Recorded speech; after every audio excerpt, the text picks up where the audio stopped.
以港大校監嘅身份出席，主持問答時間。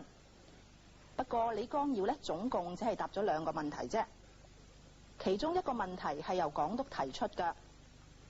港督問到英國喺過去50年撤出亞洲殖民地嘅過程當中啊，李光耀從中係得到乜嘢嘅啟示？ On the whole, it has been a disappointing exercise. I remember as a student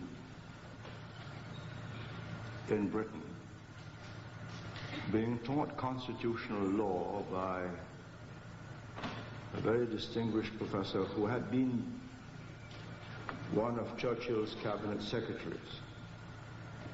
And he illustrated with the example of Ceylon how the ideal transition to democracy and self-government would take place.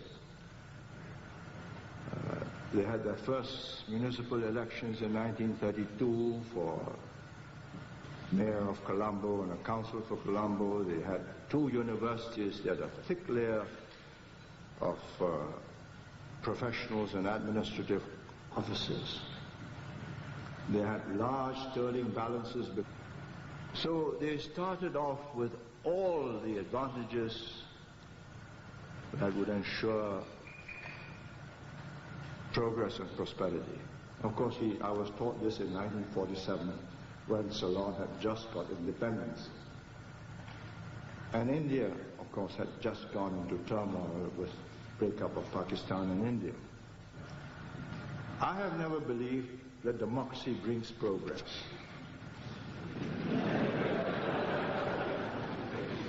I know it to have brought regression. I watch it year by year, every 2 years when I meet my fellow members of the leaders of the Commonwealth. And it need not have been thus. The British never governed these countries by one man, one vote. It was one British government, one British resident, and his word was law. And he had good district officers whose word was also law for that district. I think regardless of the present missionary zeal of the Americans of democracy and human rights, which has broken up the Soviet Union, it would be misguided to believe that what has worked in very special circumstances amongst European societies and what is barely working in Korea and Taiwan is universally valid. How to establish good government? Good government means a government that considers itself a trustee of the people, whether you're king, chief, or whatever. Not somebody in temporary charge and insecure and therefore out to settle an annuity and a nest egg for yourself, which is what has happened in so many countries.